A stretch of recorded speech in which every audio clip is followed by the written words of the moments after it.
नमस्कार विद्यार्थियों, मैं स्वागत करता हूं आपको इस क्लास में। आज हम एप्लीकेशन चैप्टर को पढ़ रहे हैं। ठीक है, ये क्लास मुख्य तौर पर 9-10 के लिए है और आप इसमें 11-12 के जो स्टूडेंट हैं वो भी इसको पढ़ सकते हैं।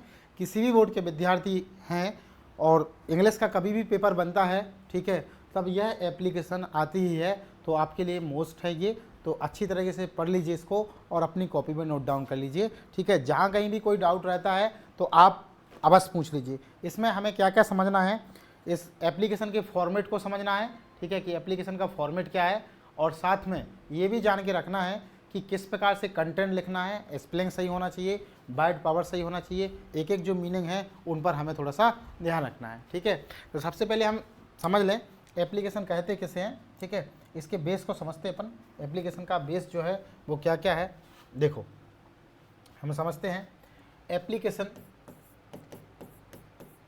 ठीक है, हिंदी में एप्लीकेशन को बोलते हैं प्रार्थना पत्र। ठीक है, क्या बोलेंगे, प्रार्थना पत्र। एप्लीकेशन किसे लिखी जाती है। ठीक है, कोई भी जो स्टूडेंट है, हम चूँकि स्कूल की बात कर रहे हैं, तो जो स्टूडेंट है वह अपने स्कूल के स्टाफ को यानी प्रिंसिपल को, ठीक है, क्लास टीचर को, ठीक है, प्रिंसिपल को या क्लास टीचर को, साथ में, ठीक है, जो स्कूल के और स्टाफ हैं जैसे जो हेड मास्टर हैं छोटी क्लासेस में, उनके लिए एप्लीकेशन लिखेगा। ठीक है, कई प्रकार की एप्लीकेशन होती हैं। ध्यान रखना है एप्लीकेशन में हमेशा जो राइटर है, ठीक है, जो लिखने वाला है या जो रिसीवर है प्राप्त करने वाला, इनमें से कोई ना कोई गवर्नमेंट पोस्ट पर हो। ठीक है, तभी हम उसे एप्लीकेशन मानेंगे। ठीक है, ध्यान रखना है इस बात का। तो आगे चलते हैं, हम पहले इसके जल्दी से फॉर्मेट को समझते हैं और फिर आगे जानते हैं। जल्दी से इसके फॉर्मेट को जान लें कि एप्लीकेशन का फॉर्मेट है क्या, और फिर आगे समझते हैं। ठीक, जब भी एप्लीकेशन आती है एग्ज़ाम में तो सबसे पहले हम टॉप पर आंसर नंबर लिखते हैं। सबसे ऊपर क्या लिखेंगे, आंसर नंबर। और इस बात का ध्यान रखें कि क्लास 9-10 में ज़्यादातर एप्लीकेशन या 11-12 में एप्लीकेशन क्वेश्चन नंबर 4 या 5 पर आती है। ठीक है, किस पर, क्वेश्चन नंबर 4 या 5 पर। तो सबसे पहले आंसर नंबर लिखेंगे, इसके नीचे हम लिखेंगे हेडिंग में एप्लीकेशन। इसके नीचे क्या लिखेंगे, एप्लीकेशन, हेडिंग में एप्लीकेशन। ठीक है, फिर इसके नीचे एप्लीकेशन का नाम लिखेंगे। जैसे हम अभी आज चर्चा कर रहे हैं सिक लीव वाली एप्लीकेशन की, तो नीचे लिखेंगे सिक लीव। ठीक है, सिक माने बीमार, लीव माने छुट्टी, और यहाँ डेज भी बता सकते, तो सिक लीव, ये बेसिक लिखना है।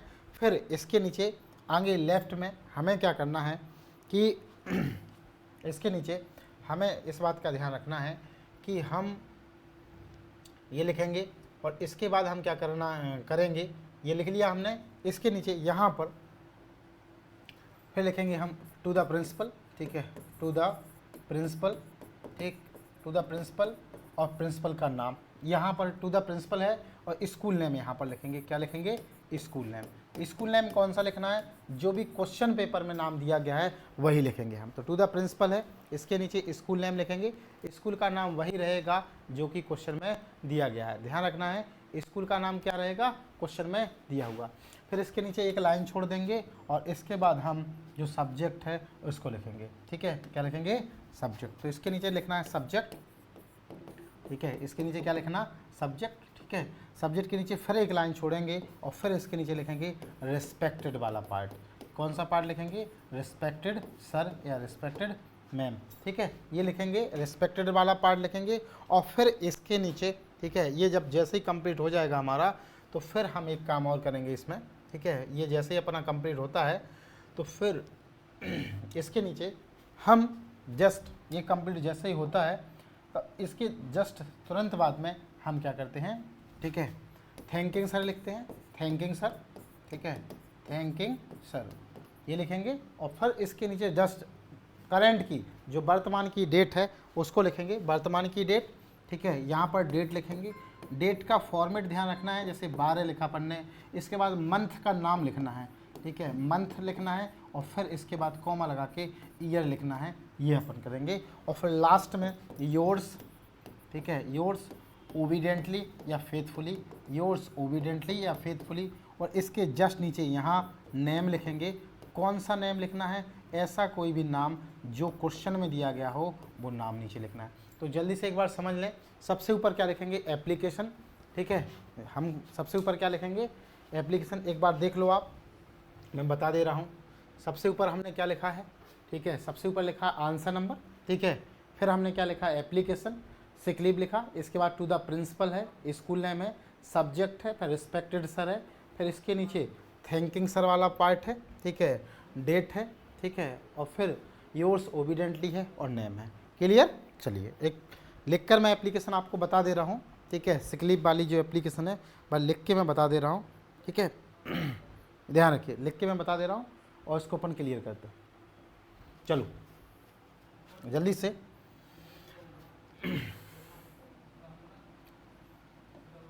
तो सबसे ऊपर हम आंसर नंबर ये लिखा हमने, आंसर नंबर 4 हेडिंग है। फिर लिखेंगे हम एप्लीकेशन, ठीक है, आंसर नंबर 4। फिर क्या लिखा, एप्लीकेशन, और फिर इसके नीचे सिक लीव फॉर 2 डेज, ठीक है, 2 डेज के लिए छुट्टी हेतु आवेदन, ये हमने लिखा, ये हेडिंग है, ठीक है। और ये लिखने के बाद हम लिखेंगे टू द प्रिंसिपल, ठीक है। यहाँ पर लाइन ध्यान रखना है, फॉर्मेट में एक क्रम में हो। टू द प्रिंसिपल, स्कूल का नाम government Subhash school, government Subhash school Bhopal, ठीक है, government Subhash school Bhopal MP. तो ये हमारा सब्जेक्ट वाला पार्ट हो गया, ठीक है। Answer number, application, sick leave for 2 days, और ये to the principal government Subhash school Bhopal MP, ठीक है। इसके बाद सब्जेक्ट पर चलते हैं हम, ठीक है, इसके बाद सब्जेक्ट पर चलते हैं इसके बाद सब्जेक्ट पर चलते हैं। तो इसके बाद हम सब्जेक्ट लिखेंगे, ठीक है। क्या लिखना है सब्जेक्ट में, सब्जेक्ट 2 डॉट लगाएंगे, डैश का sign, an application for 2 days leave, 2 दिन की छुट्टी हेतु आवेदन पत्र, an application for 2 days leave, ये लिख दिया हमने। फिर एक लाइन छोड़कर यहाँ एक लाइन यहाँ पर छोड़ देंगे, रिस्पेक्टेड सर, क्या लिखेंगे, रिस्पेक्टेड सर। इसमें सबसे पहले हम अपना परिचय देंगे, सबसे पहले क्या लिखेंगे, परिचय। तो परिचय देखिए यहाँ से लिखना है, ठीक है। आई बेग टू से, मैं आपसे कहता हूँ, दैट, कि अपना परिचय लिख लीजिए। हमेशा एप्लीकेशन प्रेजेंट टेंस में लिखना है, ठीक है।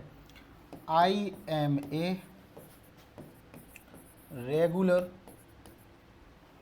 Student, I am a regular student of class, जो भी आपकी क्लास है वो यहाँ लिख दीजिए, ऑफ क्लास 9th या 10th in your school, in your school.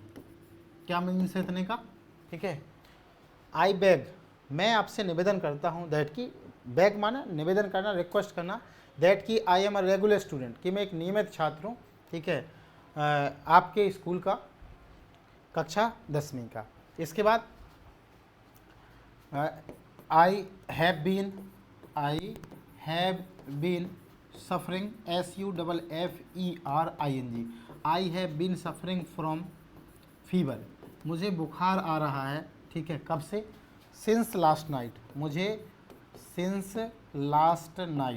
मुझे पिछली रात से बुखार आ रहा है, ठीक है, फुल स्टॉप, मुझे पिछली रात से बुखार आ रहा है, ठीक है। अब इसके बाद हमें क्या बताना है,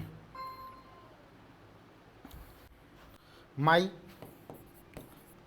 फैमिली डॉक्टर, मेरे परिवार के जो डॉक्टर हैं, ठीक है, मेरे परिवार के डॉक्टर ने एडवाइज्ड, सलाह दी है, परिवार के डॉक्टर ने सलाह दी है, क्या सलाह दी है, दैट की, परिवार के डॉक्टर ने सलाह दी है, ठीक है, क्या सलाह दी है, ये आगे लिखना है हमने, ठीक है, सलाह दी है, क्या क्या क्या करें हम,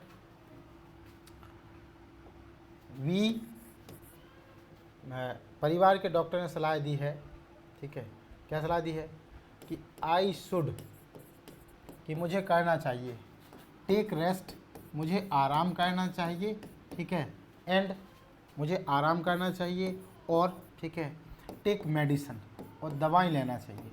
परिवार का जो डॉक्टर है या डॉक्टर है उन्होंने सलाह दी है कि मुझे आराम करना चाहिए और दवाइयाँ खाना चाहिए। कैसे? प्रॉपरली, ठीक से, ठीक है, ठीक से दवाई खाना चाहिए। कब खाना चाहिए? ऑन टाइम, मुझे समय पर दवाई खाना चाहिए और रेस्ट करना चाहिए। अब ये कह दिया इसलिए मैं क्लास अटेंड नहीं कर सकता हूँ, तो नीचे पैरा चेंज करके सो इसलिए आई कैन नॉट, इसलिए मैं नहीं कर सकता हूँ। I can not attend the school, इसलिए मैं स्कूल अटेंड नहीं कर सकता हूँ। इस कारण I can not attend the school, मैं स्कूल अटेंड नहीं कर सकता। Full stop. फिर हम पैराग्राफ क्या करेंगे? चेंज करेंगे। फिर क्या करेंगे? पैराग्राफ चेंज करेंगे। पैराग्राफ चेंज करके लिखेंगे काइंडली, ठीक है, काइंडली कॉमा ग्रांट मी लीव, कृपया मुझे छुट्टी दें फॉर 2 days, कृपया मुझे 2 दिन की क्या करें? छुट्टी दें। और लास्ट में क्या लगा देंगे? Full stop. कृपया करके मुझे 2 दिन की छुट्टी दें। फिर एक लाइन छोड़ेंगे, यहाँ पर एक लाइन छोड़ना, एक यहाँ लाइन, फिर इसके नीचे लिखेंगे थैंकिंग सर, थैंकिंग सर, ठीक है। फिर एक लाइन छोड़ेंगे यहाँ पर, फिर डेट लिखेंगे, करंट की डेट लिखना है, जिस दिन आपका एग्ज़ाम है उसी दिन की डेट लिखेंगे, ठीक है, 11 अगस्त 2025, ये डेट लिख दिया।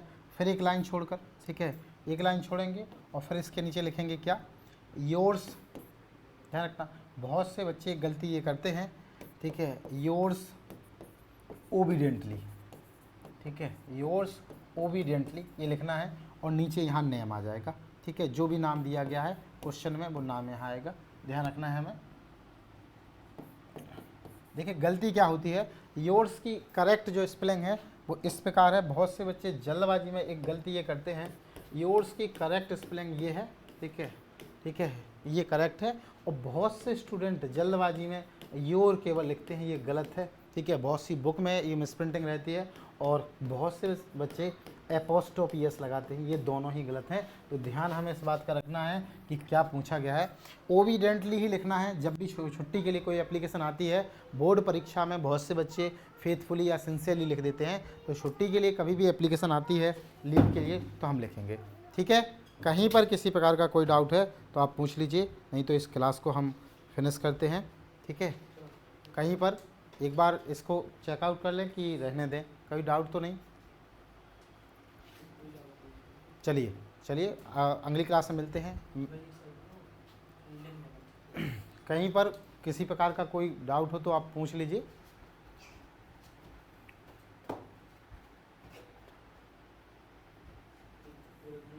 चलिए धन्यवाद, थैंक यू, मिलते हैं अगली क्लास में।